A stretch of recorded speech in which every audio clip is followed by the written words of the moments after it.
Have you ever noticed how the world changes? Not with a bang, but quietly. While everyone's attention is on the latest app, the newest crypto, or the next big tech startup, something far more fundamental is happening, almost in secret. The wealthiest people on the planet are making a very old-school move. They're not just chasing fleeting digital trends anymore. They're buying land.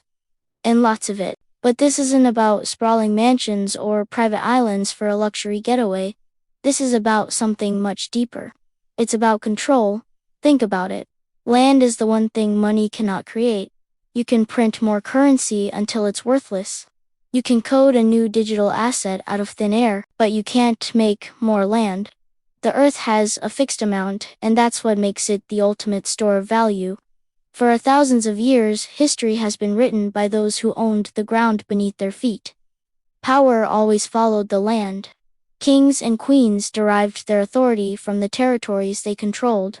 Empires were built and destroyed over battles for new lands. Nations themselves are just lines drawn on a map, defining who controls what piece of earth. And right now, in our modern high-tech world, history is quietly repeating itself.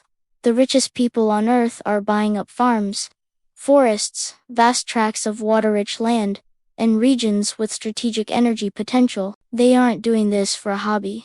They're preparing for a future that looks very different from our present. They see a world where food becomes more valuable than money, where clean water is more precious than gold. And the one thing that controls both food and water is land. Let's connect the dots. Climate change is shrinking the amount of fertile, arable land worldwide. At the same time, our cities are expanding at a breakneck pace, swallowing up countryside, and the global population continues to grow. We have more people needing more resources from less available land. This fundamental imbalance changes everything. When food becomes scarce, what happens? Prices skyrocket. When access to clean water is limited, tensions rise. The people who own the land where food is grown and water sourced will hold immense power. They will control the supply chains that feed nations. And whoever controls the supply, controls the price, the access, and ultimately, the future. This is why these purchases are happening so quietly. You don't see splashy headlines or press conferences announcing the acquisition of 10,000 acres of farmland. Real power, true strategic moves, are made in silence. While the world is distracted by noise, the foundation of future influence is being laid, piece by piece, acre by acre. There's another critical reason for this shift: safety. We live in a world of volatility. Stock markets can crash in a single day. Currencies can lose their value due to inflation or political instability. Digital assets can vanish with a forgotten password or a market collapse. But land is real. It's tangible. It doesn't disappear overnight. It doesn't depend on a functioning internet or a stable algorithm. Land survives every economic system, every crisis, every market crash. It's the ultimate safe haven. When uncertainty looms, the smartest money in the world doesn't run to complex financial instruments.